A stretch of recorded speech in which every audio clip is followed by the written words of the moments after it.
that the Prime Minister announced a slight increase to the rural rebate but is applying it to urban centres, that people living with the high cost of fuel, the high cost of groceries, the high cost of heating their home are getting no relief whatsoever.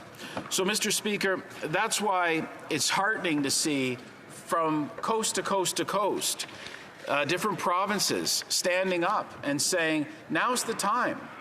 Now's the time to axe the carbon tax. Now is the time to help people. Everyone recognizes this. Everyone recognizes it, but the Prime Minister and his Liberal caucus. You know, how often have we all seen, and I know this drives Liberals crazy, but how often have we all seen the Prime Minister get into his motorcade and jet off to some other country to preach about his virtue? So I hate to interrupt the honourable member from Fundy Royal in his middle of his speech. It is now time for us to move to declarations from members. The honourable member will have 2 minutes and 40 seconds left in his speech to continue at the next opportunity. Déclaration des députés, l'honorable député. Statements by members. The honourable member for Trinity, Bonavista, Buren, Trinity. Mr. Speaker, is you happy? Well, we all know laughter is the best medicine. And there's a group in my own province of Newfoundland and Labrador that have been making people laugh for decades. Buddy Wass's name and the other fellows have entertained people across this country for 40 years. Through skits, song, and an amazing storytelling ability, audiences have left their sold-out shows with the best belly laughs imaginable. Professionals before even forming this group, Kevin Blackmore, Wayne Chalk, and Ray Johnson are gifted musicians, songwriters, authors, vocalists, and true ambassadors for Newfoundland and Labrador's culture and heritage. Mr. Speaker, with 20 albums, 3 television specials, and most recently, Music Newfoundland's Lifetime Achievement Award, and also being named to the Order of Canada, we're all lucky and honored to call them ours. Please join me in offering sincere congratulations to this group on all of their accomplishments. Thank you, Mr. Speaker. The honourable member from Edmonton Riverbend.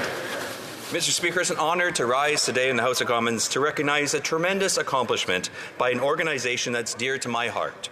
Alberta-based Apple Schools has once again been recognized as one of the top 100 global education innovations by 100.org, a Helsinki-based organization dedicated to identifying transformative and scalable education innovations worldwide.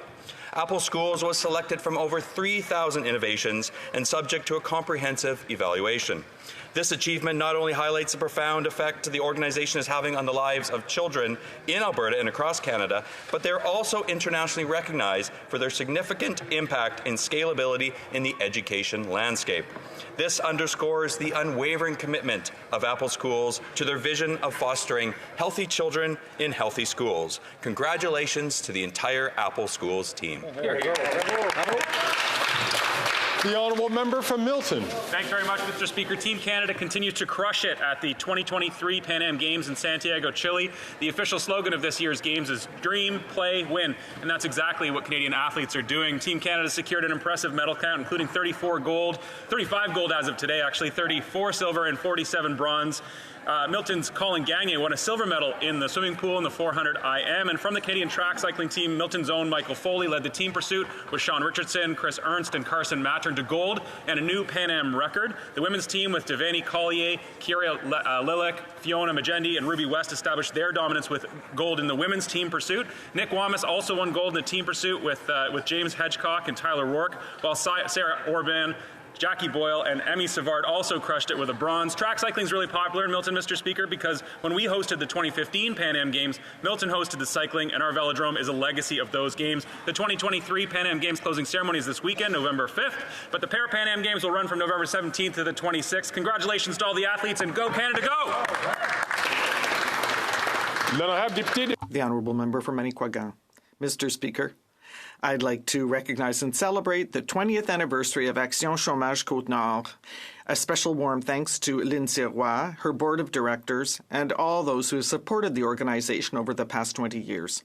Your work is essential, not only because you help North Shorers in need with faith and goodwill, but because through your actions and demands, you have always broken the Ottawa bubble to remind us all why we have been elected to be the voice of our constituents.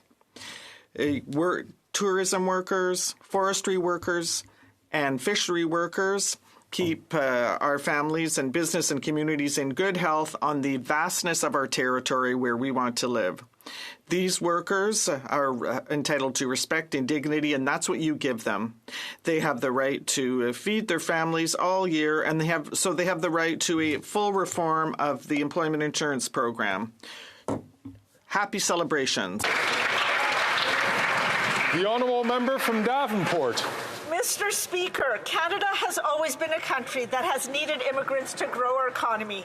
They enrich our country from coast to coast to coast, and our diversity has become our strength, with Canada continuing to be ranked as one of the top countries in the world to live. I'm proud to let this House know that this week we have formally welcomed 40,000 Afghans to Canada, a promise we made and have now fulfilled. This is a huge achievement, as the rights and freedoms of the Afghan people, especially women and girls, have sadly gone backwards. We've also made changes to our international student program to ensure the talented students who choose to study in Canada have a positive experience, and that we close loopholes that have led to international students being exploited by bad actors. I am pleased that yesterday we announced our immigration levels that reaffirm that Canada continues to be open to newcomers who enrich our country with their hard work and talent. Diversity is indeed Canada's strength, and we are a better and stronger country because of the extraordinary people that choose Canada as their home. Thank you, Mr. Speaker. The honourable member from Calgary, Rocky Ridge. Mr. Speaker, a desperate, flailing Prime Minister admitted that his carbon tax is punishing Canadians and making life unaffordable when he decided to remove the carbon tax from some, but not all Canadians. This weekend, the minister from Long Range Mountains, Newfoundland and Labrador admitted that this exemption wasn't granted to all Canadians across the country because they don't all vote Liberal, pitting Canadians from one region against another. What about the Liberal minister from Edmonton Centre? What about the member for Calgary Skyview?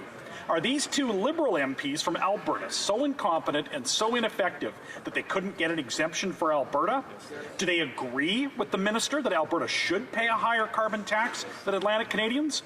After 8 years, this Prime Minister is not worth the cost. Even Rachel Notley thinks Alberta deserves this exemption. That's right. But there's still a chance. On Monday, this NDP Liberal government can vote for our plan to pause the tax on heating until Canadians have had a chance to vote for a common-sense Conservative government that will axe the tax for good for all Canadians. Hear, hear. The honourable member from Surrey Newton.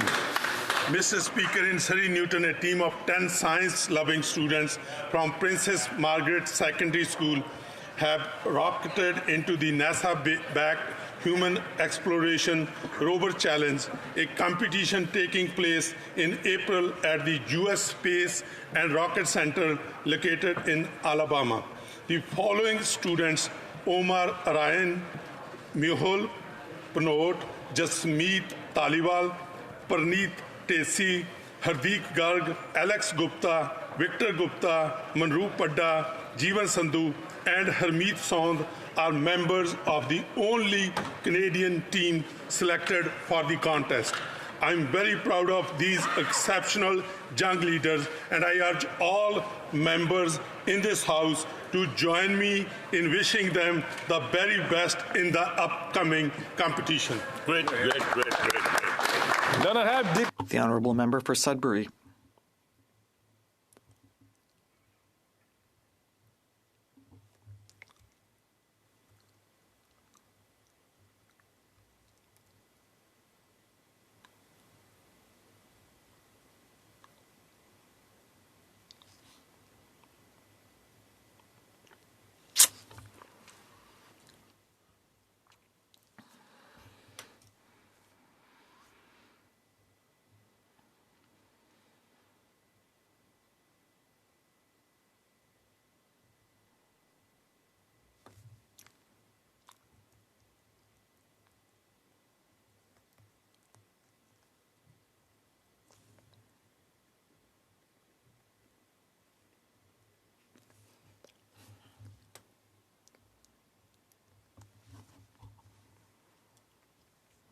Député de Beauce. The Honourable Member for Beauce. Mr. Speaker, after 8 years of this government, last Friday's announcement is the last straw and Quebecers feel scorned. The Prime Minister must completely axe the second carbon tax, which adds up to 20 cents per litre of gas. This tax received the support of the Bloc. It's expensive to vote for the Bloc. The impact of the Liberal Bloc inflationary spending is disastrous for Canadians, and the cost of heating, food, and transportation is rising astronomically. In Beauce, parents are calling on me to decry the incompetence of this government because everything is more expensive. 71% of food banks in Beauce don't have enough food. This Liberal Bloc coalition is completely disconnected from reality, and this has direct impacts on Canadians. They want to divide Canadians by creating two classes of citizens. It's time to bring in a government that is going to show common sense, and that's a Conservative government. Thank you. The Honourable Member from Markham Unionville. Thank you, Mr. Speaker. I stand today to emphasize the profound significance of the poppy in our great nation. The red poppy, a symbol of remembrance, serves as a poignant reminder of the sacrifices made by our brave servicemen and women throughout history. The tradition of wearing the poppy was inspired by the famous poem In Flanders Fields, written by Lieutenant Colonel John McCrae during World War I. It is a small yet powerful token that connects us to our veterans and their enduring legacy. As we wear a poppy this year, let us not forget the sacrifices of our veterans and the ongoing commitment to ensure their well-being. The poppy is not merely a symbol, it is a call to action, urging us to support and remember those who serve and continue to serve. May we always hold the poppy in our hearts as a symbol of remembrance, gratitude, and unwavering support for our veterans, lest we forget. The Honourable Member from Flamborough-Glanbrook. Thank you, Mr. Speaker. After 8 years of this Prime Minister, Canadians know he is just not worth the cost. I recently did a survey at all the fall fairs in the Hamilton area, asking people how they're coping with the skyrocketing cost of living under this NDP Liberal government. The results were overwhelming. Home heating was one of the top concerns. Fast forward to last week, and a desperate Prime Minister temporarily paused the carbon tax on heating, but only for some Atlantic Canadians. What happened to a Canadian is a Canadian is a Canadian? Well, Mr. Speaker, the Minister from Long Range Mountains clued us in. The exemption wasn't granted to all Canadians because they don't vote Liberal. So why then weren't the Liberal MPs from Hamilton effective in getting a carve-out for those struggling with the cost of home heating in our community, most of whom heat with natural gas? Canadians see through these Liberal gimmicks. The common sense Conservative plan is simple. No gimmicks, no tempering measures, take the tax off and keep the heat on. The Honourable Member from Renfrew-Nipissing, Pembroke. Mr. Speaker, after 8 years, the NDP Liberal government is getting desperate. Last week, the Prime Minister announced his plan to push the pause button on his unaffordable carbon tax, but for only 3% of Canadians. Over the weekend, a Liberal minister went on TV and said that Canadians who don't vote Liberal will be punished with higher taxes. What about the Liberal MP from North Bay and the minister from Thunder Bay, Superior North? Why are they so incompetent and ineffective in getting an exemption for folks hurting from North Bay to Thunder Bay? This Prime Minister will pay any price to divide Canadians. He's not worth the cost. The common sense Conservative promise is simple. No gimmicks, no temporary measures. We will axe the unaffordable carbon tax for good. We'll take off the tax and keep on the heat. It's time for these NDP Liberals to decide if they'll stand behind the Prime Minister or stand with their constituents. It's time to bring home lower heating prices.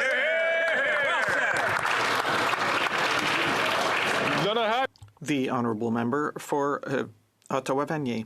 Thank you, Mr. Speaker. I rise today to commemorate the loss of a great Canadian from Ottawa-Vanier, Joseph Mango. Mr. Mango was a true servant of democracy as parliamentary law clerk and advisor to this House from 1971 to 1982, and as a member of the Canadian Law Reform Commission. He continued to visit the Library of Parliament on his bicycle up to age 91. His writings on parliamentary privilege, immunity, and inviolability remain essential for our work in this House and continue to be widely quoted. He visited Yemen, Kyrgyzstan, and East Timor to support emerging parliamentary democracies and acted as election observer in Ukraine during the Orange Revolution. Joseph Mango leaves us a heritage of intellectual rigor, social commitment, and especially service to democracy. Our sincere condolences to his family and loved ones. Thank you, Mr. Speaker. The honourable member from Courtenay, Alberni. Thank you, Mr. Speaker. Tomorrow, the world will observe the second International Day for Biosphere Reserves, designated by UNESCO in collaboration with the World Network of Biosphere Reserves. On Tuesday, we got an early start as the All-Party Climate Caucus, in partnership with the Canadian Association of Biospheres, gathered for the third annual Biosphere Regions Day on the Hill. We celebrated the immense contribution of Canada's 19 biosphere reserves to environmental conservation and sustainability. My own riding of Courtenay, Alberni is blessed with 2 biosphere reserves, the Clackwood Biosphere Trust and the Mount Arrowsmith Biosphere Region. And I know that all members who are fortunate to have a biosphere reserve in their ridings will join me in paying tribute to the important work of the Biosphere Region movement in our country. Biosphere reserves are of critical importance conducting participatory research and supporting environmental, social, cultural, and economic sustainability. Thank you, Mr. Speaker. L'honorable député d'Avignon. The honourable member for Avignon-La-Métis, Matane-Matapédia. Mr. Speaker, every year on November 19th, we celebrate Women's Entrepreneurship Day, which can give women and children means to participate actively in our society's economic life. It is also an opportunity to celebrate everyone who has paved the way and who continue to inspire a generation of women. A woman who inspires me for his resilience and dedication is someone to whom I'd like to pay tribute. My mother got into business 30 years ago when I was only a few months old, and through the years, she has overcome obstacles, doubt, stress, and financial pressure to build a business that, in her image, and that helps women to feel good and to thrive and realize their full potential. She has done all that while being an extraordinary mother and an exceptional mentor. Nothing stops her, even retirement. Mom, thanks for breaking the glass ceiling and inspiring other women to take the leap into the world of entrepreneurship. Mother, I love you, and I'm very proud of you. Thank you.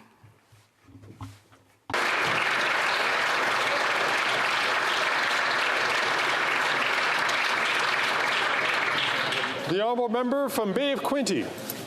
Mr. Speaker, winter is here, and with rising costs, there isn't one family who is not being left out in the cold because after 8 years of this Liberal government, Canadians are struggling to heat their homes as the carbon tax is about to quadruple, costing Canadians more money they don't have. This Prime Minister knows this because he just paused the carbon tax for Atlantic Canadians, proving he is just not worth the cost. But what about the rest of Canada? What about Prince Edward County or Quinte West or Belleville? Or what about my wife's whole riding of Thunder Bay? What about the NDP leader's Vancouver riding of South Burnaby? Don't they deserve to be treated as equal citizens? Isn't a Canadian a Canadian? Mr. Speaker, our leader has introduced a motion to take off the carbon tax on all home heating in Canada this winter so Canadians can keep the heat on. On Monday, this might be the most important vote the NDP leader has ever had. Will he vote with common sense Conservatives to keep the tax off so Canadians can keep the heat on? Or will he continue to sing along with his tone-deaf Prime Minister? Yeah!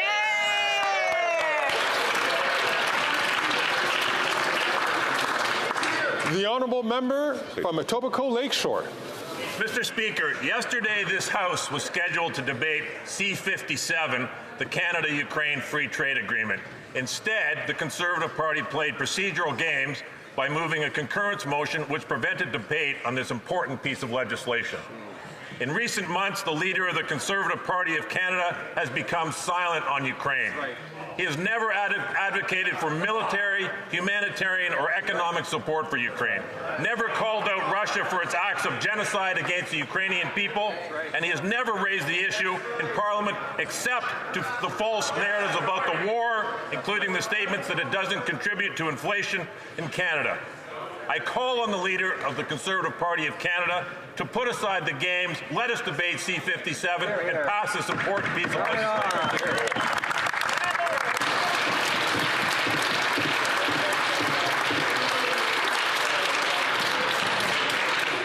Oral questions. Questions orales. L'honorable. The Honourable Leader of the Opposition. After 8 years, even the Liberals agree that the Prime Minister is just not worth the cost. After his flip-flop on carbon tax, his former Environment Minister, Catherine McKenna, said that the Prime Minister has broken her heart and he needs to flip-flop on his flip-flop. The future leader, Mr. McCartney, says he's against this flip-flop, and Gerald Butts, as does Percy Downs, says that the Prime Minister is not worth the cost and that he should resign. Does the Prime Minister still have the confidence of the Liberal Party? The Right Honourable Prime Minister. Mr. Speaker, every day we work hard to deliver results for Canadians by fighting against climate change, by creating help for Canadian and reducing the cost of living, by helping to build more housing. We're here to defend minorities and to ensure that the economy is working for everyone. We're going to continue to do so as a team because the Liberal Party is focused on help to Canadians. Rather than saying that everything's broken, we're here to work hand in hand with Canadians, and we're looking forward to doing this every day. Thank you, Mr. Speaker.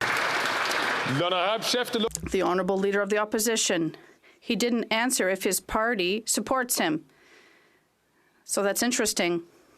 Mr. Percy Downs said that this government was not serious on the economy. He didn't care.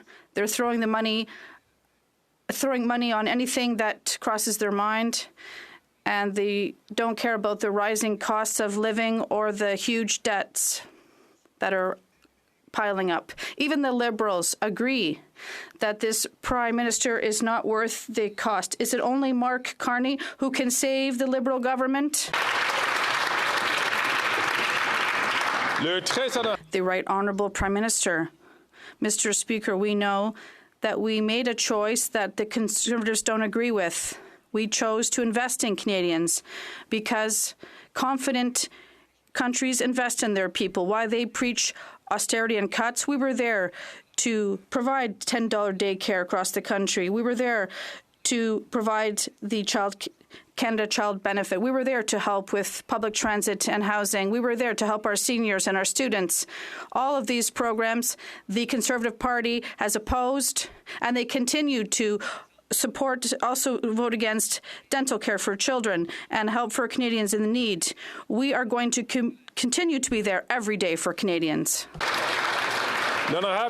The Honourable Leader of the Opposition. The Prime Minister paused the paying of the carbon tax for only some people.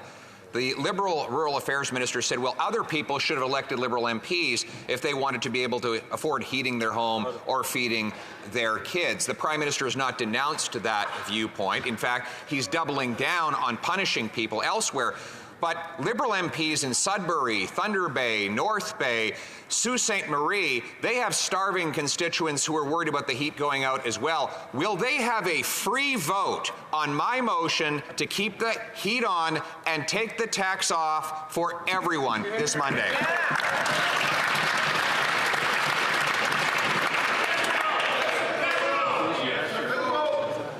The Right Honourable Prime Minister.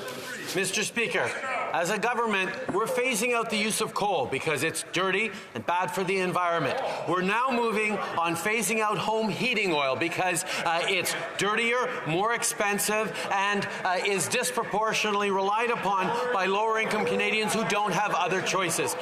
Over 500,000 Ontarians, Mr. Speaker, heat their homes with home heating oil. This program and this approach will not just give them a break, but in working with the Government of Ontario, will deliver heat pumps for Canadians right across the country. I invite Saskatchewan to work with us as well. We need to get Canadians off home heating oil. That's what we're going to do. The Honourable Leader of the Opposition. Well, with an answer like that, he's clearly not worth the cost, and he didn't answer the question as to whether or not his MPs would have a free vote, which begs the question whether his NDP MPs will get a free vote. The Saskatchewan NDP has just voted to endorse my motion to give equal tax-free heat for all Canadians. That is the position of the NDP in BC, Manitoba, and Alberta as well. Now the question is whether the NDP will vote against its cash-strapped constituents and in favor of the Prime Minister. So can the PM tell us, is this vote part of the coalition agreement, or does the NDP have the freedom to vote for their constituents?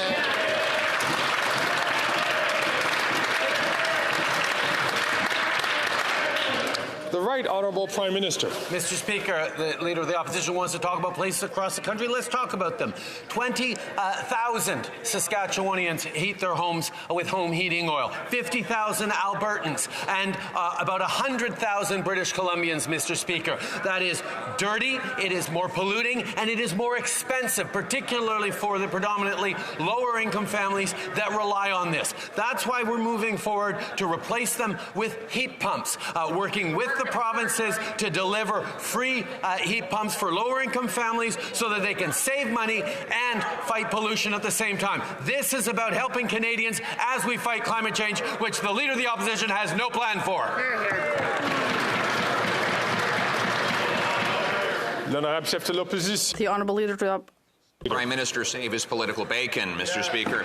And we know that because he's now admitted that his carbon tax is not worth the cost of oil for some people in some regions. My motion simply says that all Canadians get the same break. After all, a Canadian is a Canadian is a Canadian. Yesterday, the Prime Minister indicated that he wants to have a carbon tax election on his plan to quadruple the tax to 61 cents a litre on heat, gas, and groceries. So will he confirm whether or not he considers my motion to keep the heat on and take the tax off a confidence vote?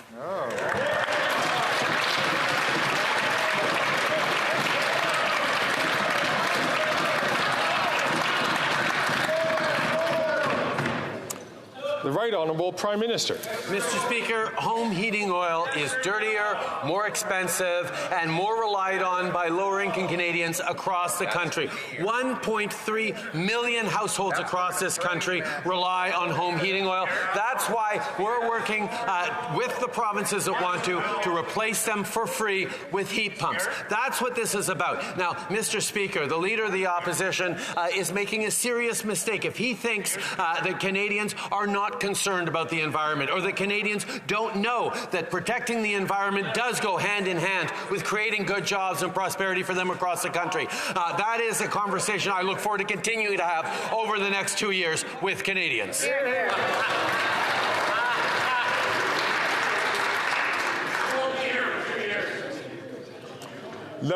The Honourable Member for Ballet-Chambly. Mr. Speaker, yesterday, the Quebec government announced its immigration targets, i.e. how many people Quebec will be able to welcome and to teach French to. And the federal government did the same thing, and they're not at the same place at all. Nevertheless, at the same time, I asked all members, including the Minister of Immigration and the Prime Minister, if they would accept to consult Quebec to set 2024 targets. The Minister of Immigration voted yes. Should I assume that the targets yesterday are only interim and they will consult Quebec? The Right Honourable Prime Minister. Mr. Speaker, as my honourable colleague knows full well, for years we've been committed with the provinces, including Quebec, to discuss immigration and their capacity and desires and the future of immigration across the country. Quebec, of course, has its own immigration targets, and our immigration plan wants to strengthen the system to extend the benefits of immigration in Quebec and across the country, also provide hundreds of millions of dollars every year to Quebec to help integrate newcomers and also teach them French. And we'll always work hand in hand to make sure immigration goes well with Quebec and other provinces. The Honourable Member for Ballet-Chambly. It's always been true for health as well. We always say that we've talked with them, but we've never changed anything. But yesterday, he voted. He said, yes, I'm going to consult Quebec before setting targets for immigration, and his minister was announcing them. So they should be coherent and speak with someone Quebec. Otherwise, they need to be aware of this. Quebec has to be able to teach French to the immigrants that come. Otherwise, they lose their weighting in the Canadian Federation. What will the conclusion be, Mr. Speaker? The Right Honourable Prime Minister. We have provided hundreds of millions of dollars every year to Quebec to help teach French to immigrants. Quebec establishes its immigration targets and will always continue to work with them. For months and years, we've been working with them on immigration. We're going to continue to do so. So, yes, we did support the motion that said we'll continue to speak with Quebec and the other provinces while we establish targets, and we're going to continue to do so responsibly, reasonably, and ambitiously for the future of our country. The Honourable Member for New Westminster Burnaby. The cold is setting in. Heating costs are adding to families' already tight budgets. And this government says it's only willing to help if you voted Liberal. It's shameful. The NDP's plan to eliminate the GST on home heating will put more money back into the pockets of everyone across the country while protecting the environment. Again, the Conservatives have said no to this NDP proposal. Will the Liberals eliminate the GST on home heating to help families who are already struggling? The Right Honourable Prime Minister. I know, Mr. Speaker, that my honourable colleague is truly concerned about the environment and climate change and wants to help Canadians to be able to face the cost of living. And that is why he understands that with more than 100,000 families in BC who rely on home heating oil, it's a big challenge for them in terms of their wallets and the environment. So we have an approach that will replace this home heating oil in BC with heat pumps, and it'll help families to face affordability, and I look forward to continue working with him. The Honourable Member from Skeena-Bulkley Valley. Liberal member for Kings Head said we should do our homework when it comes to heat pumps. Well, you know who did his homework? Perry from Smithers, BC. He's a teacher, after all, and for a year and a half now, he's been trying to jump through all these government's hoops to get a $5,000 heat pump rebate. I talked to the folks at Efficiency Canada, and they told me unequivocally this government's heat pump program does not work for people on low income. So will the Prime Minister commit to offering the same deal he just offered Atlantic Canadians for heat pumps to all Canadians who heat with fossil fuels? Hear, hear. The Right Honourable Prime Minister. Yes, Mr. Speaker. Yes, that is exactly what we are doing. We are offering the same program for heat pumps that we have with Nova Scotia, PEI, and Newfoundland and Labrador to all provinces across the country. All they have to do is join us in making sure we can deliver heat pumps for free to low-income Canadians. There are 1.3 million households across this country, 500,000 in Quebec, 250,000 in Ontario, tens of thousands across the provinces that need to replace those heat pumps to clean the air, to save their wallet some money. That's exactly what we're doing. I look forward to working with BC and all other provinces on this program.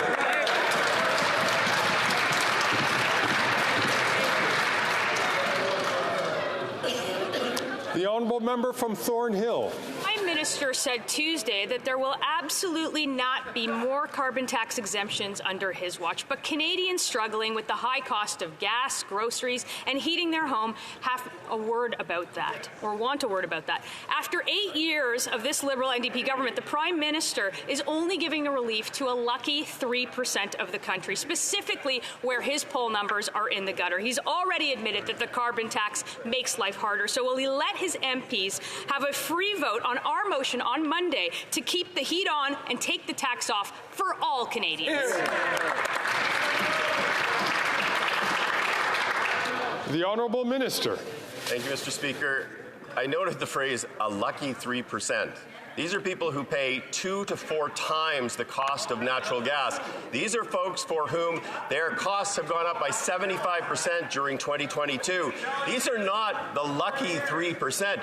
We have focused on people who actually have a strong affordability challenge because of the inordinate cost of heating oil. We've put in place a measure that will ensure affordability, but will do so in a manner that fights climate change. Truly, a lucky 3%? Really?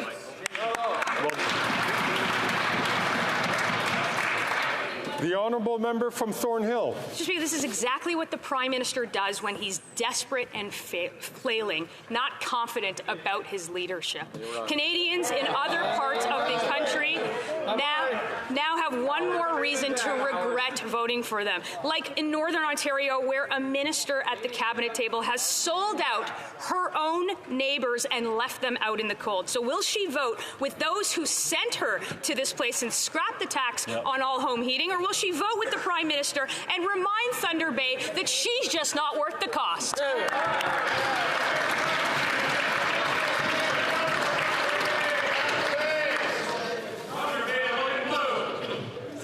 The Honourable Member, Minister. Thank you, Mr. Speaker. You know what she will do? She will stand with the folks that have an affordability challenge related to heating oil. They will apply in every province and territory in this country where provinces step up to co-deliver with the federal government. It is a plan that will address the short-term issues for those folks who are most pressed, but do so in a manner that will save significant dollars in the long term. It will address it in a manner that is consistent with fighting the existential threat of climate change. And I say again in this House, it is a shameful thing that in this country we still have a political party that does not believe in the reality of climate change and has no plan to address it.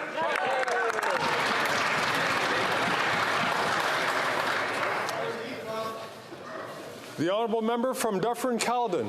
Actually shameful is how they continue to divide Canadians every chance they get. Now it's about heat. Siggy in Dufferin just paid $100 to heat his home for 1 month. $100 in carbon tax. In the Maritimes, Siggy would pay $0, dividing Canadians. Siggy's on a fixed income. He can't afford it. They're basically saying to him he should freeze in the dark. Why don't they stop dividing Canadians? And will they take the tax off so Siggy can keep the heat on?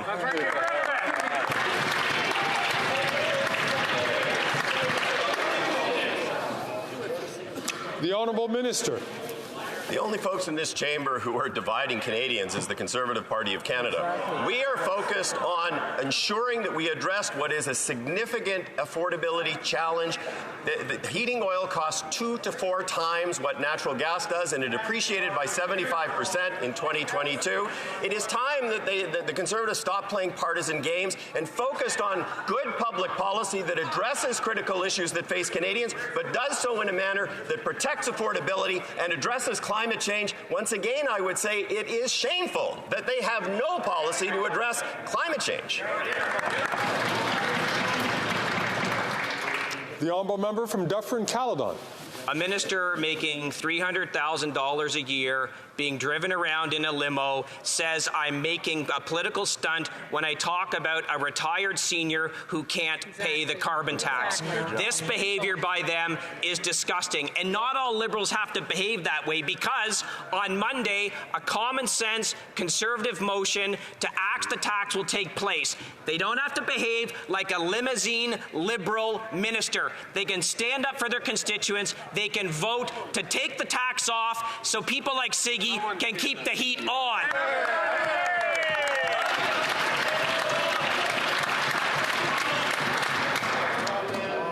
The Honourable Minister. Thank you, Mr. Speaker. In the awkward position of contradicting my colleague here in the House. In fact, on the other side of the House, they do have a plan. They do have a plan, and in fact, they had that plan, and some of them owe their seats to that plan. It was a carbon tax plan.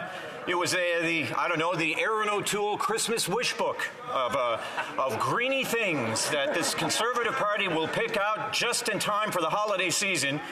Mr. Speaker, once again, with the price on pollution, we put cold, hard cash back into the pockets of Canadians, not the O'Toole Christmas wish book. Thank you, Mr. Speaker. À l'ordre. Order. Or you could just not take it. I'm certain all members, je suis certain que... I'm sure that all members would like to hear the question from the honourable member for Haut-Saint-Charles. Mr. Speaker, let me give you a few facts. The carbon tax affects the price of food in Quebec, and the second tax will apply to Quebec. The Bloc wants to hike Liberal taxes on gas and food. A record number of Quebecers use a food bank each month.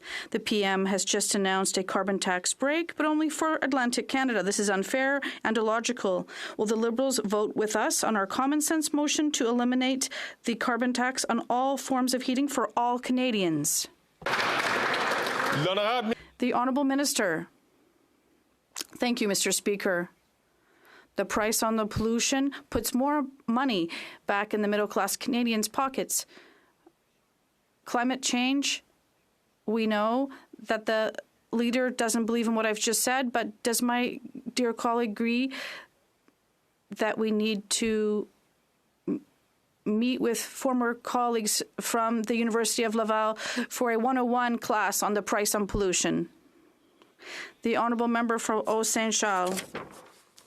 Mr. Speaker, I'd like to tell my colleague, the member from Quebec, that his Atlantic colleagues had another version of the price on pollution, as he calls it. What we saw in Atlantic Canada, that people were struggling in Atlantic Canada, and the Prime Minister had to flip-flop and eliminate the carbon tax. What we're asking is to be fair for all Canadians and Quebecers, because the federal carbon price also increases the carbon market in Quebec, which has doubled. So will the Bloc vote with the Liberals and perhaps the NDP to cut the carbon tax for all home heating? The Honourable Minister. Thank you, Mr. Speaker. I don't count one or two or three, but 4 members from the Leaders' Caucus that supported a price on pollution in Quebec. How many others, Mr. Speaker, are hiding that have changed their opinion since they became Conservatives? And the message I have for them, Mr. Speaker, is to don't be afraid of their leader and to respect their opinion, Mr. Speaker. The Honourable Member for Lac-Saint-Jean. Mr. Speaker, yesterday at 11:30, the Quebec Immigration Minister said that she had not discussed targets with the federal government. At 3:30, the federal immigration minister voted in favour of a motion to review new targets after consultation with Quebec. Then at 4 p.m., he made public the targets for 2024. If the Immigration Department were as quick to manage files as the minister is to renege on his vote, we wouldn't have to have 2 million backlogged files. Will he respect his vote and review his targets? The Honourable Parliamentary Secretary. Mr. Speaker, I'm glad the member opposite has brought this up. I'm proud to stand in the House today and re-echo that yesterday we tabled our new immigration levels planned for 2024 to 2026. Our plan will ensure immigration continues to grow in our economy and provide stabilized growth while balancing pressure on housing, infrastructure, and essential services. Mr. Speaker, immigration is important in Canada, and we will continue to embrace newcomers and ensure they have the support they need in the new communities. Thank you. The Honourable Member for Lac-Saint-Jean. Mr. Speaker, there was no consultation. Quebec confirmed it. And better still, the Minister of Immigration himself admitted yesterday at his press briefing this was the case. He explained to reporters that he'd spoken to Christine Fréchette about foreign workers and refugees, but never about the 500,000 immigrants per year. Mr. Speaker, the minister committed to consulting Quebec before setting his thresholds. He has confirmed that he has not done so. So, will he go back and do his homework, Mr. Speaker? The Honourable Minister. Mr. Speaker, my colleague knows full well that Quebec sets its own immigration thresholds by consulting various stakeholders and organizations. It has its own needs. And of course, when we establish our targets, we discuss this with Quebec. What I find strange is that the Bloc is never happy. They are angry that we vote against their motion, and they're mad because we're voting for their motion now. They're just a bunch of grumpy Smurfs.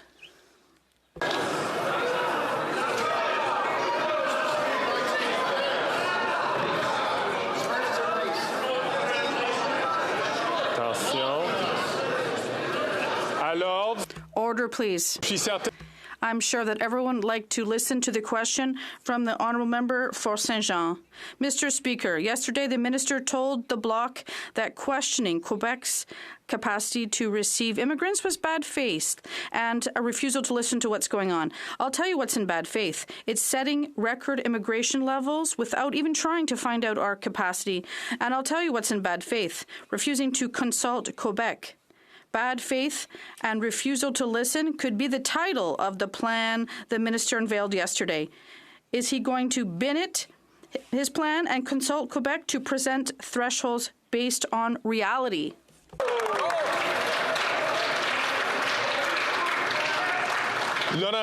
The Honourable Parliamentary Secretary. Mr. Speaker, once again, the Bloc wants to seek quarrels with the federal government. We are investing in French, even in Quebec. We have invested tens of thousands of dollars, new funding as part of our action plan for French learning. Nevertheless, we've also given Quebec $500,000 to invest every year. Is the leader of the Bloc against this funding? We have a plan to support Quebec and to provide investment across the country and in Quebec as well. The Honourable Member from Foothills.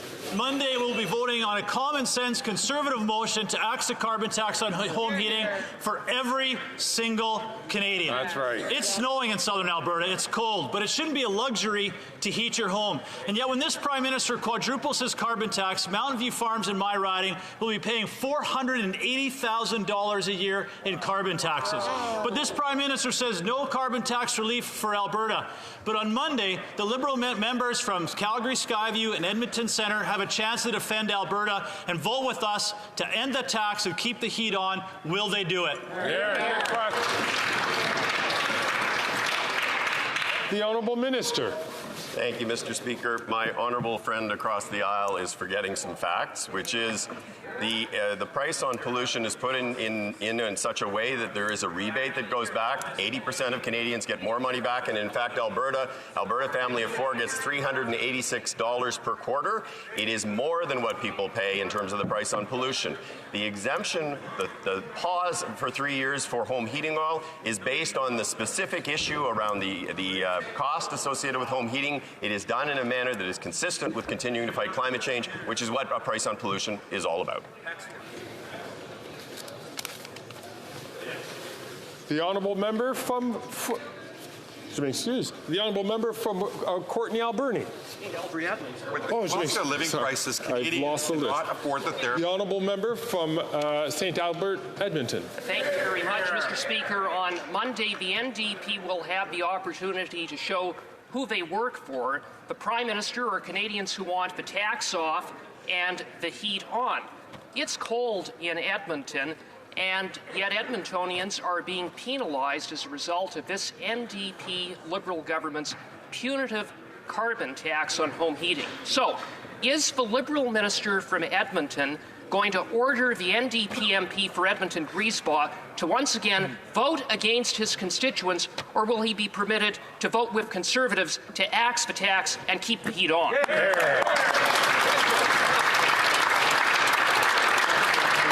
The Honourable Minister. Thank you, Mr. Speaker. On this side of the House, we work each and every day for all Canadians who live in every province and territory in this country. We do so in a manner that ensures that we are addressing critical issues in a thoughtful way and making good public policy decisions. We are not playing partisan games that are played by the members opposite. deficit. At the end of the day, we are focused on ensuring that we are addressing affordability concerns, legitimate affordability concerns, in a manner that is consistent with addressing climate change. I say once again, Mr. Speaker, it is shameful that on that side of the House we have a bunch of climate deniers. The honourable member from St. Albert, Edmonton. Mr. Speaker, last year the NDP voted against our common sense conservative motion to scrap the carbon tax on home heating. The Liberals have admitted that these taxes are not worth the cost after they exempted Atlantic Canada, but once again left Albertans out in the cold. So, is the Liberal minister from Edmonton going to order the NDP MP for Edmonton Strathcona to once again vote against the wishes and interests of her constituents, or will she be permitted to axe the tax to keep the heat on?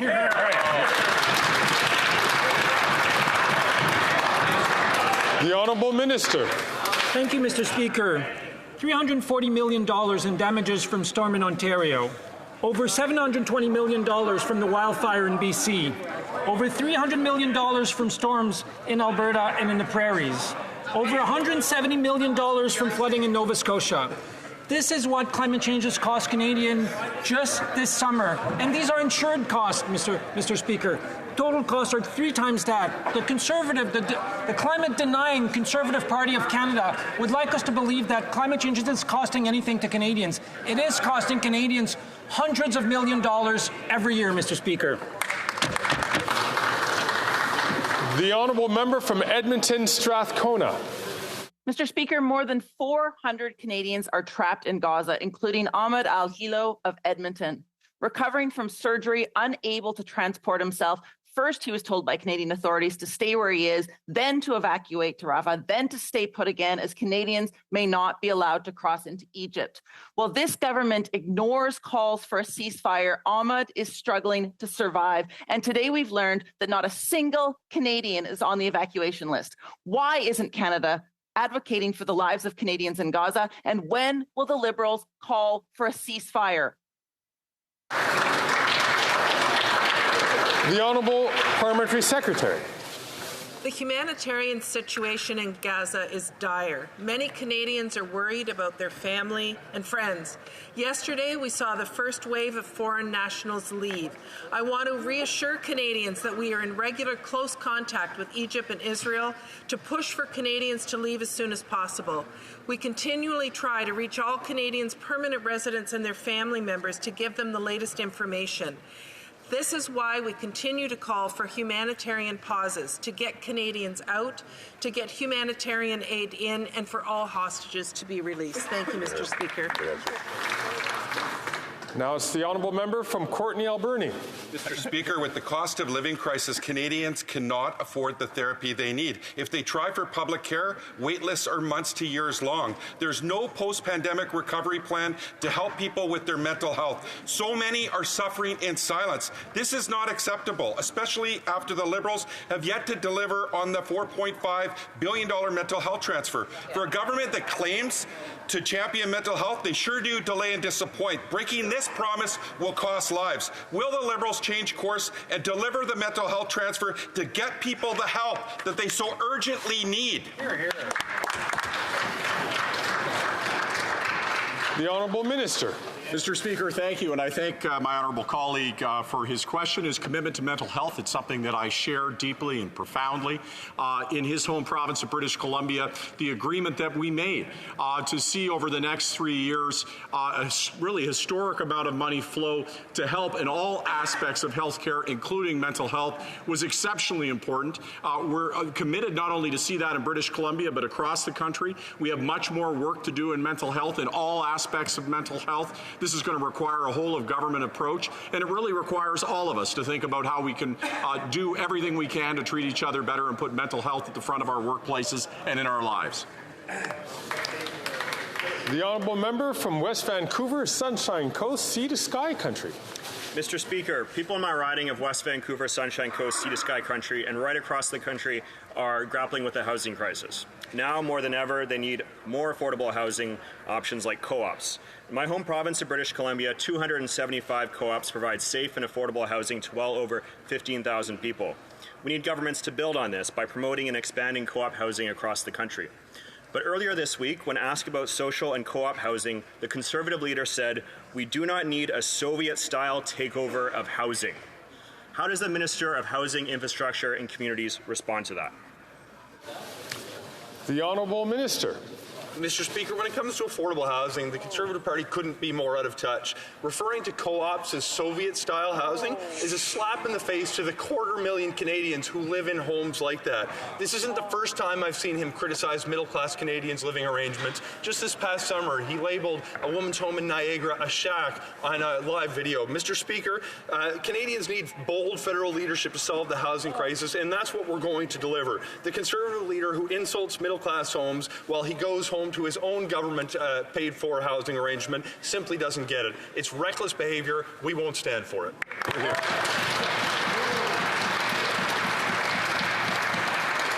The Honourable Member from South Surrey, White Rock. The BC NDP Premier has demanded carbon tax fairness and equal treatment for British Columbians. The NDP member for North Island Powell River votes with her Ottawa boss, the Prime Minister, punishing people in Campbell River struggling with high home heating costs. On Monday, we'll vote for our common sense plan to take the tax off all home heating for all Canadians for good. How does this carbon tax coalition work? Will the PM require the NDP member for North Island Powell River to vote against the Conservative plan, or will she vote with us to keep the heat on and axe the tax? The Honourable Minister. Thank you, Mr. Speaker. I'm glad the honourable member raised the government of British Columbia. I had the opportunity to speak to my counterpart from British Columbia this morning. We will be engaging British Columbia in a co-delivery arrangement to ensure that 10,000 British Columbia households that are on heating oil will get a free heat pump and get them off to reduce their costs on an ongoing basis. But I would also say, Mr. Speaker, that affordability is also about the economy and jobs. And I would say what's happening in the committee, in the Natural Resources Committee, with the obfuscation by the opposition is a shame. It is destroying jobs and economic opportunity for Newfoundland, Labrador, and for Nova Scotia. You should be ashamed of the behavior there. The Honourable Member from South Surrey, White Rock. I'm never ashamed to help keep home heating costs down for all Canadians, Mr. Speaker. After 8 years, Canadians know this flailing Prime Minister is not worth the cost. Seniors in Smithers shouldn't be punished for heating their homes, and the BC NDP Premier agrees. Common sense Conservatives will axe the tax on home heating for every single Canadian. Does the NDP member for Skeena-Bulkley Valley have a choice on Monday's vote, or must he vote with his political master? Will the Prime Minister require that NDP member to vote his way, or is he going to support our Conservative plan to keep the heat on and axe the tax?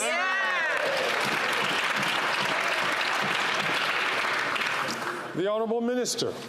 Thank you, Mr. Speaker, and my honourable colleagues should know that the 10,000 homes in British Columbia that actually utilize heating oil, yes, they will actually have access to free heat pumps because the government of British Columbia is stepping up to work with the government of Canada to ensure that that will be the case, addressing affordability concerns not just for the short term, but for the long term, doing so in a manner that is consistent with this government's commitment to fight climate change, a commitment that is shared by governments around the world, a commitment that is shared by every party in this House, except for the Conservative Party of Canada. The Honourable Member from Barrie Innisfil. It's not a luxury for seniors, families, and single-parent families to heat their homes, regardless of what type of fuel they use or what region of the country they're from. And after 8 years of this Prime Minister and a year and a half of the NDP Liberal coalition, Canadians realize that they're not worth the cost. On Monday, the NDP will have a choice to make: support their constituents who are suffering from energy poverty, or support a panicking Prime Minister. Will the Prime Minister force the NDP, with what little dignity they have left from their coalition agreement, to support the people they represent, to keep the tax off and the heat on?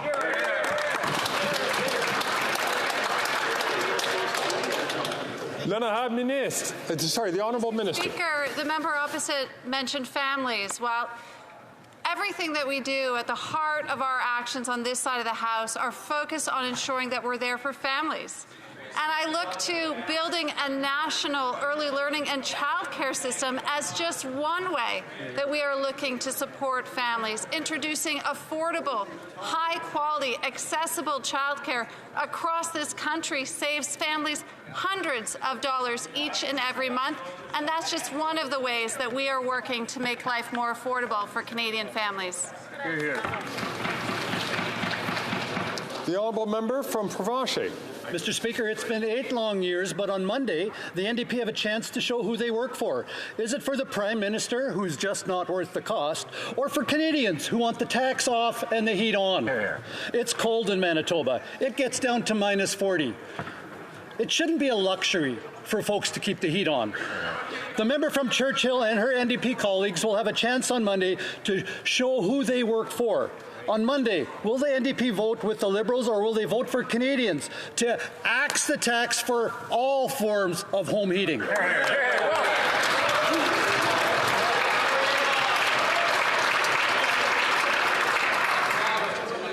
The Honourable Minister.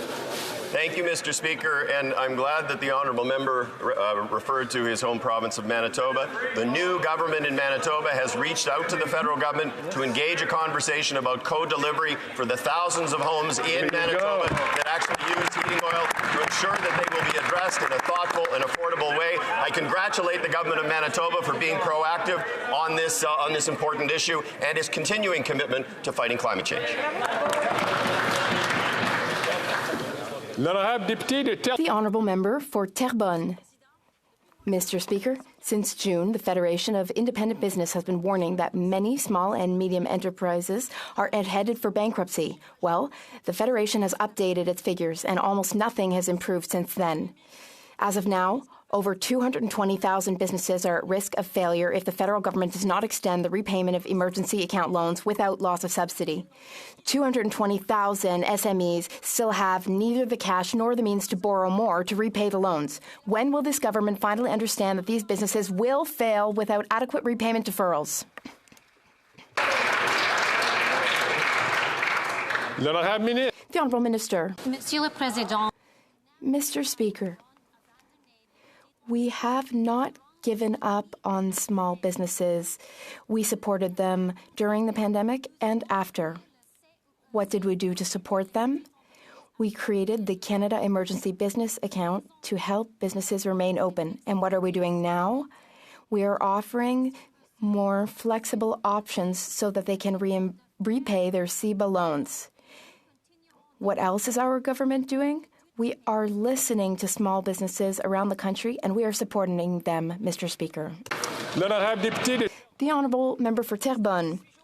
Mr. Speaker, 18 days, that's not repayment flexibility. In my riding alone, 72 SMEs are at risk of bankruptcy if the federal government doesn't do something. These are family businesses that I know, where people have worked their whole lives. These businesses also employ hundreds of people, Mr. Speaker. If the federal government doesn't stop being intransigent towards our family businesses, in Terrebonne alone, hundreds of jobs could be lost. Who, among the Liberal ministers, is going to help? The Minister of Small Business? The Minister of Finance? Who will come to my riding and explain to Natasha, Sylvain and Eric that they're going to let them down because of so-called fiscal restraint?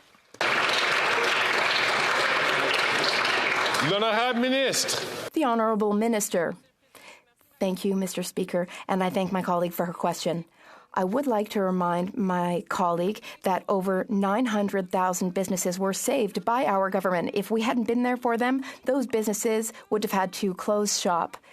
And we have offered 2 repayment deadline extensions. We have offered more flexibility for refinancing and for loan forgiveness. So we are supporting businesses. We always have, and we will continue to do so time and time again. Thank you, Mr. Speaker. The Honourable Member for Mégantic-L'Érable. On Monday, all members of this House will be called upon to vote for our motion to eliminate the carbon tax for all forms of home heating for all Canadians permanently, to support all Canadians. But after 8 years under this Liberal government, they're swimming upstream, and they Even the Bloc Québécois wants to speed up the carbon tax and drastically increase it. Voting for the Bloc, they're not worth the cost. What about the Bloc Québécois leader? Will he vote against our motion on Monday? The Honourable Minister. Thank you, Mr. Speaker. I would like to correct something that was said in this place earlier this week. The Governor of the Bank of Canada said that each year carbon pricing contributes to 0.15% of inflation, which he describes as a minor, tiny effect annually. So the carbon tax does not increase the price of everything. That is inaccurate, according to the Governor of the Bank of Canada. The Honourable Member for Mégantic-L'Érable. Yes, but he should look at his figures and do his homework a bit more because, in fact, 16% of inflation is affected by the carbon tax, Mr. Speaker. But, Mr. Speaker, here's my next question. The NDP only has one Quebec MP. I'm interested to know whether the NDP will vote in favor of our motion to eliminate the carbon tax on all forms of home heating. Will he support Canadians and Quebecers or the Liberals? Will they support the thousands of Quebecers who are using food banks every month? After 8 years of these policies, will the Prime Minister allow the Bloc and the NDP to vote freely of their own accord for our motion on Monday? The Honourable Parliamentary Secretary. Mr. Speaker, I find it surprising that the Conservatives are quoting the Bank of Canada governor all while they are campaigning to get him fired. Mr. Speaker, the Governor of the Bank of Canada recently confirmed that carbon pricing only contributes 0.15% to inflation, and that carbon pricing will not have long-term effects on inflation. That is what the Governor of the Bank of Canada said, Mr. Speaker. From Niagara Falls. Speaker, it's cold in Northern Ontario. It's not a luxury for residents of Northern Ontario to heat their homes. The Prime Minister has created two categories of Canadians, those who got a temporary pause on the carbon tax on home heating and those that didn't. The Prime Minister has been clear that he opposes providing relief from his unaffordable carbon tax for all Northern residents. My question is, will Northern Ontario MPs be free to vote with us on our common sense Conservative motion to take the tax off and keep the heat on for all Canadians? The Honourable Minister. Thank you, Mr. Speaker. As I've said a number of times, the issue around heating oil is it is 2 to 4 times as expensive as natural gas as a heating source. It has accelerated by 75% in 2022 alone. It is creating significant challenge for folks. We have developed a program that will ensure that we are able to address that in a long-term sustainable way through the implementation of free heat pumps. That program will apply in any province and territory that is willing to step up. It certainly is open to the Government of Ontario, and I look forward to discussions with my counterpart in that regard. The Honourable Member from Etobicoke Centre. Mr. Speaker, we've worked very hard to ensure that Canada's unwavering support for Ukraine is shared by all parties in this House. Unfortunately, that support for Ukraine is not unanimous in this House. Conservatives are delaying Bill C-57, the Canada-Ukraine Free Trade Agreement. Their MPs are calling the legislation woke. But most concerning is the leader of the Conservative Party's silence on support for Ukraine. He has not called for military, humanitarian, or financial support for Ukraine. He's refused to criticize Russia's war crimes. His silence speaks volumes. Can the Parliamentary Secretary of the Minister of Foreign Affairs reassure Canadians that despite the Conservative leader's lack of support, this government will stand with the Ukrainian people until they win? Right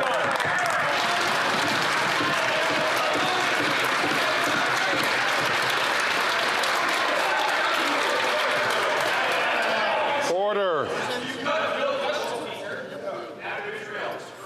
The Honourable Parliamentary Secretary. Our support for Ukraine as they defend their freedoms, independence, and democracy is unwavering. Since Russia began their unprovoked aggression, we have supported Ukraine with almost $10 billion in assistance. My colleague is a steadfast advocate for Ukraine, and what he raises is troubling. This is not the time for unnecessary delays of this important legislation. This is not the time for doublespeak by the Conservatives and their leader. I ask the Leader of the Opposition to stop with the political games and stand with us to show Ukraine and Ukrainian Canadians that we are all united. Thank you, Mr.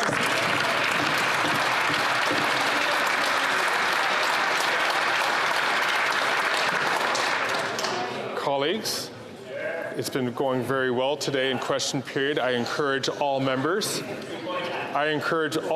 please, to listen to their whips as I ask you to keep your voices to yourselves. If you wish to have conversations, feel free to take them behind the curtains. The honourable member from Fundy Royal. Speaker, after 8 years, this out-of-touch NDP Liberal government doesn't even know what a rural community is. In a totally transparent effort to save seats in Atlantic Canada, Liberals will be giving a rural rebate to downtown residents of the city of Fredericton, but not to someone who commutes 100 kilometers a day for work from an actual rural community of St. Martin's, population under 300. This Prime Minister is not worth the cost. Will the Liberals quadruple the tax on Atlantic Canadians, or will they vote with us to axe the tax on all forms of home heating?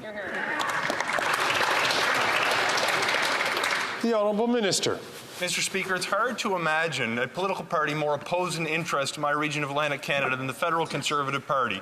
They're painting a measure as only benefiting one region that has national application on just weeks after they signaled that they will not support the development of offshore renewable energy in my region. Mr. Speaker, we are moving forward with a policy that is going to reduce the cost of home heating for many people across the country, and we are going to put more money in the pockets of rural residents across this country as well. It's the right path forward. We're going to protect the environment and save households money at the same time. The honourable member from South Shore, St. Margaret's. What's hard to imagine is that after 8 years, the plummeting Prime Minister panicked last week with his carbon tax announcement. But Nova Scotians who made the decision to convert to cleaner propane have been exempted from that announcement and will have to pay 61 cents a litre more on their home heating. This flip-flopping Prime Minister has finally admitted that he's not worth the cost. Will the Liberals admit that they're going to quadruple the carbon tax on Atlantic Canadians after the next election? Or will they join us on Monday, the Conservatives, and vote to axe the carbon tax on all home heating?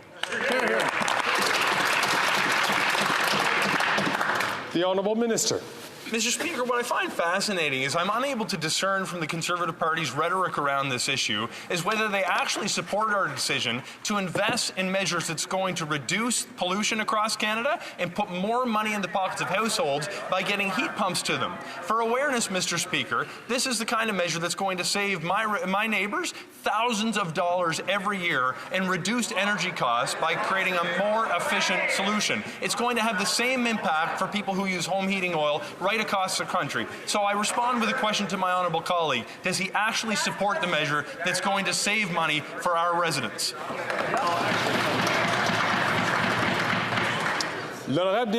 The Honourable Member for Beauce. Mr. Speaker, it's been 8 years of this totally out-of-touch government with the backing of the NDP and the Bloc. The Bloc is not worth the cost. Last week's announcement is a humiliation for Quebec. All Canadians need help, not just Atlantic Canadians, where Liberals are dropping in the polls. But yet again, dividing Canadians is what the Prime Minister does best. On Monday, will the Prime Minister ignore the Bloc and vote in favour of our common-sense Conservative motion to help all Canadians? The Honourable Minister. Mr. Speaker, I'm wondering where the common sense is, because many opposition members were part of governments in Quebec and British Columbia, New Brunswick, and in the past they were in favor of carbon pricing. And at that time they seemed to believe in climate change and feel that it was an important issue. There are 200,000 families that use home heating oil in Quebec, and the price of that has increased 2 to 4 times faster than other types of heating. So we are going to work with Atlantic Canada to bring down those prices over the next few years. Member from Cloverdale, Langley City. Mr. Speaker, as we continue on the path of reconciliation, there is more and more evidence showing that Indigenous-led solutions lead to better, more sustainable outcomes and stronger, healthier communities. It's easy to see when it comes to mental wellness. For generations, Indigenous peoples have known that wellness and health depended on holistic connections and relationships with each other and with culture. By contrast, our narrow, one-size-fits-all Western approach has left far too many Indigenous people by the wayside. What is the government doing to make sure Indigenous-led models of wellness are reaching the people who need them? Question. The Honourable Minister. Well, thank you very much, Mr. Speaker, and I want to thank the member for Cloverdale Langley for this question, and I'm so grateful to Indigenous leaders who are working so hard on blending traditional and Western ways of healing. At the second annual National Summit on Mental Health, people gathered to share successful stories about programs that are designed by Indigenous people for Indigenous people, from a Howzat keynote speech to the Pimishka Project in northern Quebec. Healing is happening, and we can all learn from the wisdom of Indigenous partners. So I thank every participant for sharing their knowledge. The Honourable Member from Churchill, Kiwatinuk-Aski. Mr. Speaker, a new study found that big Canadian companies stashed away $120 billion in Luxembourg to avoid paying their taxes. This while working-class Canadians and those on fixed incomes play by the rules and are falling further and further behind. This is the result of Liberal and Conservative governments creating a tax code that supports the wealthy not paying their taxes. And it's costing Canadians billions of dollars that could go to healthcare, housing, or Indigenous communities. So when will this government finally crack down on wealthy tax cheats and make sure they pay their fair share? The Honourable Parliamentary Secretary. Thank you, Mr. Speaker. Everyone must contribute their fair share to financing public services. Contrarily to the Conservative leader who demonizes the income tax and wants the rich to pay less, we are trying to redouble our efforts so that they pay and that they do not use loopholes to avoid this responsibility. The CRA has hired experts and continues to use sophisticated tools to better detect and deal with the most serious cases of noncompliance. And this government really does care, Mr. Speaker. Thank you. The Honourable Member from Saanich Gulf Islands. Thank you, Mr. Speaker. As we've gathered here for the last hour or so question period, and I keep wanting to engage in the debate and talk about the climate crisis, but all I can think about is that while we're sitting here in such safety and security, the children of Gaza are terrorized and terrified. Children in Israel remain terrorized and terrified. We need a ceasefire, and we need it now. And I want my government, I want the government of Canada that has always stood for peace, for solutions to conflicts that don't involve the bombing of civilians, which is a war crime in itself. Please, please, to my government, to any minister, stand up and say right now that Canada will call for a ceasefire on both sides now. The Honourable Parliamentary Secretary. Thank you, Mr. Speaker, and thank you to the Honourable Member for her compassion and her question. We've seen the horrific scenes of unspeakable violence of Hamas abhorrent terrorism, and we unequivocally condemn the attack. The price of justice cannot be the continued suffering of Palestinian civilians. What is unfolding in Gaza is a human tragedy. The Minister of Foreign Affairs continues to engage in efforts to help Canadians. Mr. Speaker, we need humanitarian pauses. Canadians must be allowed to leave Gaza. More humanitarian aid needs to get in, and all hostages must be released. Thank you, Mr. Speaker.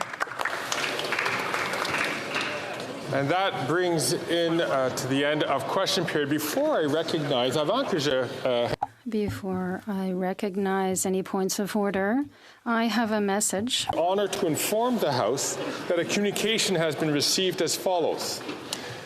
November 1st, 2023, Madam Speaker, I have the honour to inform you that the Right Honourable Mary May Simon, Governor-General of Canada, signified royal assent by written declaration to the bill listed in the schedule to this letter on the first day of November 2023 at 4:12 p.m. Yours sincerely, Maya Welburn, Acting General Secretary to the Governor-General. So, bill assented to on today is an act to amend the Canada Business Corporations Act and to make consequential and related amendments to other acts, Bill C-42. While I'm on my Alors, j'ai l'honneur de... I have the honor to inform the House that a communication, of which the text follows, has been received on November 1st, 2023. Madam Speaker, I have the honor to advise you that the Right Honourable Mary May Simon, Governor-General of Canada, has signified royal assent by written declaration to the bill mentioned in appendix to this letter. On November 1st, 2023, at 4:02 p.m., with my great consideration, Governor-General Secretary Maya Wilburn, Acting Secretary, and the bill that received royal assent, dated today, or rather of yesterday, was an act to amend the Business Corporation Act and to make consequential amendments to other acts, Bill C-42.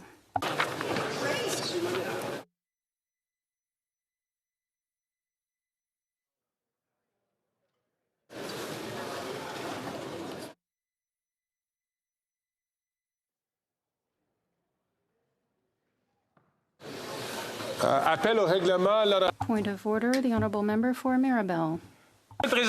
Mr. Speaker, during question period, the member for Charlebourg-Saint-Jean insulted us, saying that the carbon tax was the pollution price. I have a document that shows the opposite. I ask for unanimous consent to table the document. All those opposed to what the Honourable Member is proposing will please say nay.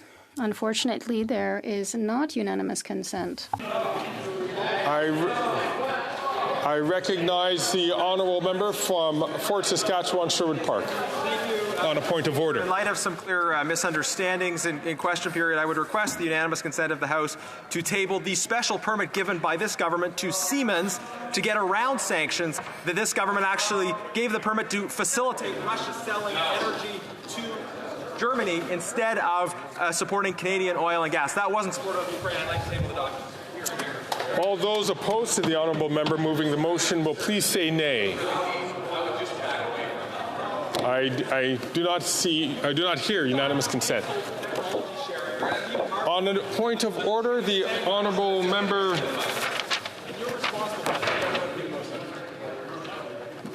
from Northumberland, Peterborough Centre, a riding I should know well. Thank you. On a separate point of order, there was some discussion in this House as to the impact of the carbon tax. The Governor of Bank of Canada clearly said at Finance Committee that it was 16%. I would like to table documents showing that. Bravo. Regrettably, the honourable member, even before he had finished making his request for unanimous consent, I heard no's from the floor. Point of order from the Honourable Parliamentary Secretary.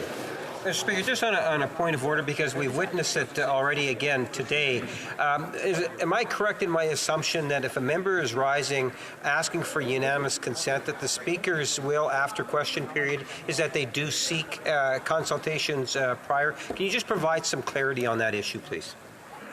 I thank the Honourable Parliamentary Secretary for raising this point, as all members are now experienced members and all know that the Chair has asked on many times that when you do rise on a point of seeking unanimous consent, we do ask that you make every effort to please consult with your colleagues in the other parties, certainly the whips or the House leaders, so that we can make sure that we do not waste the time of this House and of all honourable members.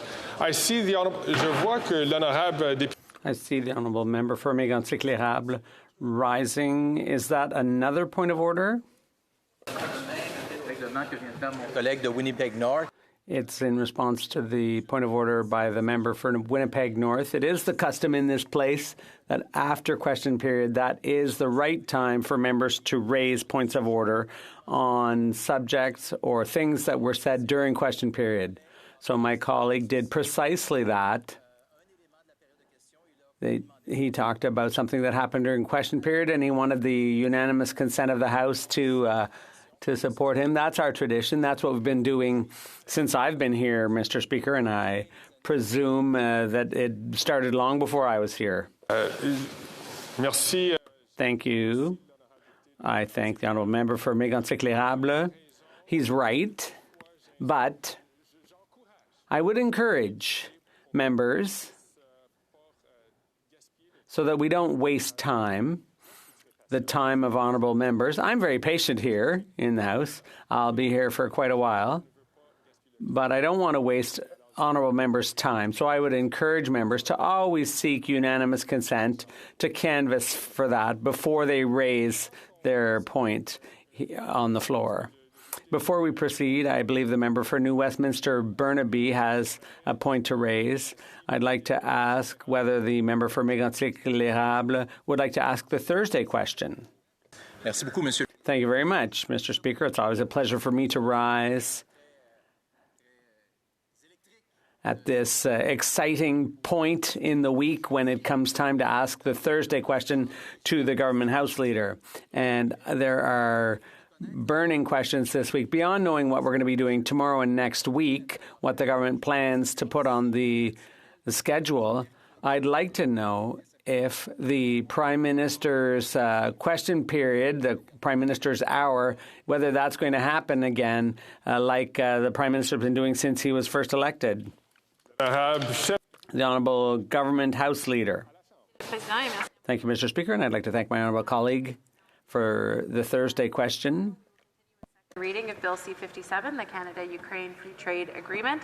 Next week, our priority will be given to Bill C-34 concerning the Canada Investment Act, Bill S-9, the Chemical Weapons Convention Implementation Act, and Bill C-52, the Air Transportation Accountability Act. And finally, next Tuesday shall be an allotted day. Thank you, Mr. Speaker. Thank you to the House Leader.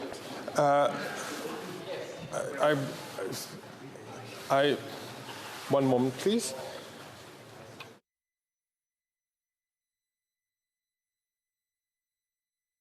So as I recognized before, on a point of order, the honourable member, on a point of order that I had recognized at Mr. Julian, I will recognize the honourable member following that. If you could please take his.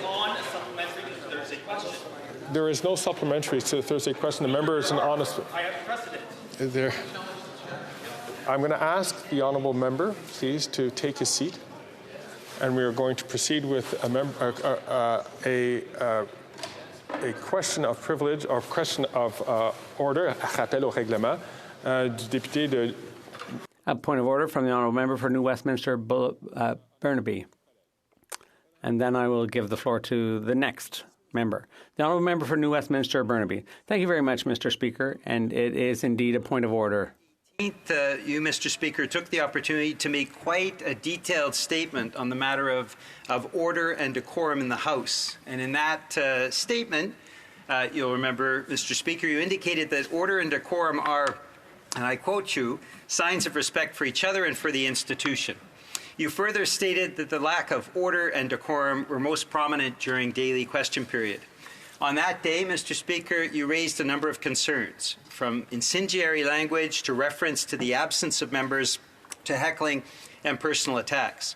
One matter that was not discussed was the need to maintain question period for what it is, a tool for opposition parties and for individual members to hold the government to account. As the House of Commons procedure and practice states, I know you know this very well, Mr. Speaker, quote, time is set aside almost exclusively for the opposition parties to confront the government and hold it accountable for its actions and to highlight the perceived inadequacies of the government. End of quote. Speaker Bosley in 1986 outlined a number of principles, including stating that, quote, while there may be other purposes and ambitions involved in question period, its primary purpose must be the seeking of information from the government and calling the government to account for its actions. The book continues in stating that when recognized in question period, a member should ask a question, be brief, seeking information, and ask a question that is within the administrative responsibility of the government or of the individual minister addressed. This is a key point, Mr. Speaker, as I'm sure you'll understand. Clearly, the primary purpose of question period is to hold the government to account. However, all this week and in previous weeks, we've seen question period used in recent days and weeks not to hold the government to account, but to ask questions of individual members, in some cases government, backbenchers, in some cases, in other cases, members from other opposition parties. As was previously the case, I would submit that such tactics should be considered out of order and not allowed. And I will quote, Mr. Speaker, extensively from some of the decisions that have been rendered by a previous speaker who is now the member for Regina Capel. Cet sujet, voici ce... On this point, this is what the member for Regina Capel, then Speaker, said on January 28, 2014. It is for similar reasons that questions about things other MPs have done might be found to be out of order. Speaker Milliken, in a decision of June 14, 2010, at page 3770 of the debates, he said that the use of preambles to questions to attack other members does not give those members the opportunity to respond directly to those attacks. So unless the question establishes at the beginning that the question pertains to the administration by the governing party, the question could be ruled out of order and has been over the course of time. Member for Regina Capel, knows this House well, also said, and I'm quoting the former Conservative Speaker, "We have witnessed a growing trend. We hear preambles to questions that go on at some length to criticize the position, statements, or actions of other parties, members from other parties, and in some cases, even private citizens before concluding with a brief question about the government's policies. What we have, therefore, is an example of a hybrid question, one in which the preamble is on a subject that has nothing to do with the administrative responsibility of the government, but which concludes in the final 5 or 10 seconds with a query that in a technical sense manages to relate to the government's administrative responsibilities. Puisque les députés ont...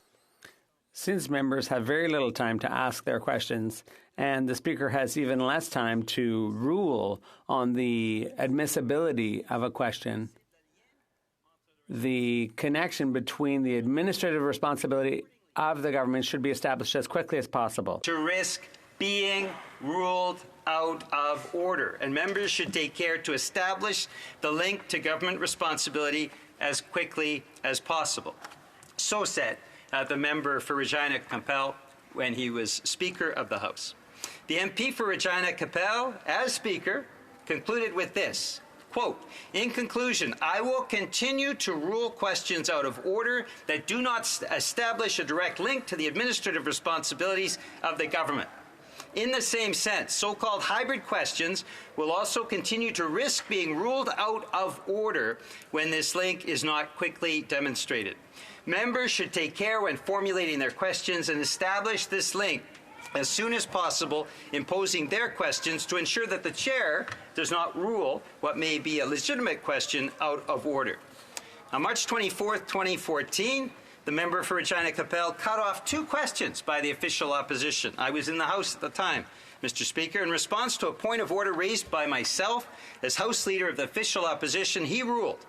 I raised the concern about questions that had no obvious link to government business, and informed members that they would run the risk of having their questions cut off unless that link was established early on in the question.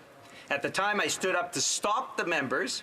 I had not heard that link. If they feel they have a link to government business, I look forward with eagerness to their attempt to establish that, but as I heard it, there was no link to the direct administrative responsibility of government. As relevant as it might be to public interest or to members, there has to be that established link to the administrative role of government. Mr. Speaker, I do want to take this opportunity to commend you for your efforts to address matters of order and decorum. And New Democrats, of course, are pledged to work together with you on this matter. We would, however, like to implore you as part of this work to ensure that question period remains a tool for keeping the government to account. Parliamentarians and Parliament as a whole is not well served if that mandate expands, as we've seen this week, to matters that are definitely not within the administrative purview of the government. I would ask you, Mr. Speaker, to consider this point of order and to use the tools that this House has equipped you with to ensure that the kind of questions that we have seen this week that are clearly out of order are ruled as such before the question is finished. Thank you very much, Mr. Speaker, for your attention. thank the honourable member from Burnaby, New Westminster, Burnaby, my apologies, for bringing up this issue and for raising a point. This is a point the chair will take back and come back to the member. Let me say that the member brought up a nuanced argument, one which I will consider, and I will come back to the House on this, but I would like to just note that the member did note that although the question would start off and go into a way, in a hybrid question would be in a way that would not refer to the administrative matters of the House, near the end of the question it would come back to it. And so, and there of course were members of the government who were willing to stand up to answer those questions. But I do appreciate the care and the carefulness that the member brought up this issue, and I will come back to the House with a ruling on that. Before I give the floor to the honourable member for Mégantic-L'Érable, I know that the honourable member for Perth Wellington has been waiting, so I will give you the floor on a point of order. Thank you, Mr. Speaker. Just to help you in your thinking, I'd like to remind you that indeed all questions asked by the opposition were directed to a member of the governing party or the NDP Liberal coalition, because we know that they've signed a deal and they have an understanding of mutual support. So it's only natural that we should be able to refer to that deal, and that should be acceptable in the questions we're asking of the government, because the NDP will be supporting the government because of that deal. So it's totally to be expected that we should be able to ask questions of that supporting party. And I'd like you to take that into consideration when you reflect on your ruling. The honourable member for Kingston and the Islands on the same point of order. I want to point out, Mr. Speaker, that notwithstanding the last comment by my Conservative colleague, there is not a single Westminster parliamentary system that follows what he outlined. I see the member rising from Elmwood Transcona. Is it on the same point of order, or could I go on to? Please go ahead. Thank you, Mr. Speaker. I mean, I think this is an important pedagogical opportunity because the Conservatives don't seem to understand what a coalition is in a Westminster parliamentary system. And it's come to the point where it's causing a considerable amount of disorder, including interfering with the proper terms of question period. A coalition government is where more than one member or more than one party is represented in cabinet. That would mean that a member of the New Democratic Party was an eligible answerer in question period and could answer for the actions of the NDP. There is no universe in which any Liberal gives answers on behalf of New Democrats. It's why we're up asking questions in question period every day of the government and not mincing words. So the idea that somehow we're in a governing coalition and somehow Liberals get to answer for our actions is completely unacceptable. And it's come to the point it's making a mockery of question period that they get up and say is a sanctity in this place. And while I'm inclined to agree that question period is one of the more important moments in the parliamentary day, Mr. Speaker, the fact of the matter is that if they're going to talk about the sanctity of Parliament, they should bother to learn the rules. I'm hoping that we can come to a close on this matter. I've heard from all members from the House, and I think a pretty full understanding of the issues which are raised. Again, I'd like to thank all members who participated in this. I'd like to thank the member from New Westminster, Burnaby, and I will come back to the House. Unless it's a pressing point and a novel point, I would suggest that we can close the subject and we can go to the member from Perth Wellington. Member from Kingston and the Islands. It's new in light of the comments that were just made by my NDP colleague. There is a distinct difference between a supply and confidence agreement and a coalition. And you just have to look at some of the parliamentary systems that take place in Europe, for example, where genuine coalitions are formed. And to the member's point, you actually end up with a government that is representative of various different parties. That is not the case here, and I just wanted to support my NDP colleagues' comments with that. Thank you.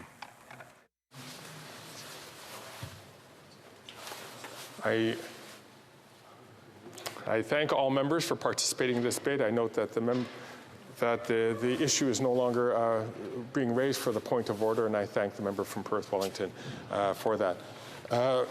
Moving on to orders of the day. Orders of the day, government orders, business of supply. Resuming consideration on opposition motion regarding carbon tax pause on home heating. Standing in the name of Mr. Poirier. Resuming debate. The honourable member, excuse me for a second.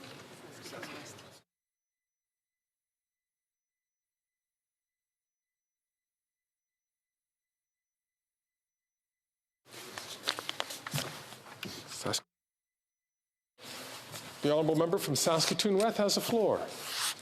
Thank you, Mr. Speaker, and it's obviously an honour to speak here today. After 8 years of this costly NDP Liberal coalition, Canadians are facing the worst affordability crisis in decades. This crisis is driven by out-of-control government spending, which has caused the highest inflation in 40 years. And this is why the leader of the Conservative Party has proposed this common-sense motion that we're debating here today. Here is the motion. Given that the government has announced a temporary 3-year pause to the federal carbon tax on home heating oil, this House call on the government to extend that pause to all forms of home heating. This is a reasonable, common sense, and fair-minded motion. I want to read it again so that everybody knows what I'm talking about.